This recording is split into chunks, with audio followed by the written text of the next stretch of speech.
Hej alle sammen, og velkommen til den her nye serie, som jeg vil lave, som hedder Agueros 11, som går ud på, at vi har Aguero her, og så hver gang han scorer, så må vi opgradere en spiller til, som du kan se her, rare, bronze og så videre og så videre. Og så skal vi op på, altså vi skal have informs med, og måske Team of the Seasons, og det skal blive et virkelig godt hold, så ja, jeg er ked af, at jeg ikke har lavet videoer i så lang tid, men nu er jeg tilbage, og jeg har lavet rigtig mange videoer, så det ikke, så vi uploader i hvert fald hver dag, eller hver anden dag i hvert fald. Så ja, jeg er ked af, at jeg har været ude i så lang tid, men jeg håber stadig, at I vil se mine videoer. Og ja, vi går ind i første kamp her, og vi møder et virkelig godt Premier League hold, som har nogle stærke angriber. Sturridge og Jovetic, de er gode. Men det skulle blive en rigtig spændende kamp. Men vi starter med at få en kæmpe chance med Aguero her, som vinder og får afsluttet. Men ja, Hugo Lloris, han er stærk. Og her får han så en rigtig god chance. Han løber ned ad sidelinjen og lægger den ind over til Sturridge, som skyder lige på målmanden, og så går han tilbage til Jovetic. Og ja, der er ikke så meget at gøre, så sætter han den ind til 1-0.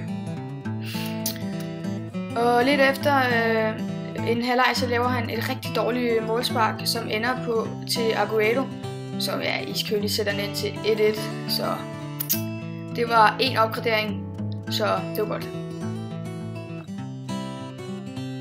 Og så lige efter, så går vi jo selvfølgelig til pause med stillingen 1-1, og jeg synes det går fint, vores går godt, men ja.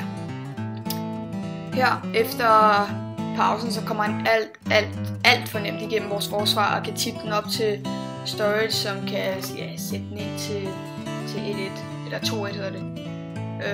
Og det er selvfølgelig rigtig dårligt. Men lidt efter her får Aguero bolden, kommer lidt nemt igennem, tørrer nogle par mænd, og så får vi en rebound til Farnimo, som sætter den ind til 2-2. Og lidt efter, så får Aguero bolden igen. Selvfølgelig brænder han, men vi tager reposten til 3-2, super fedt. Og ja, så selvfølgelig i det 85. minut sker det der. Hvad laver min forsvar? Så bliver den 4-4, eller 3-3, men nu skal vi lige se. Her Aguero får bolden, og bum. I det 90. minut får vi 2 mål. Og begge af Aguero, så 5-3 bliver den kamp, og vi får 3 opgraderinger i alt. Og den her video, der tror jeg ikke, der var en kamp mere, men den fik jeg sgu ikke lige taget med, så vi har 6 point, og vi har 6 opgraderinger til næste episode. Men tak fordi I så med. Vi alle sammen ses. Hej.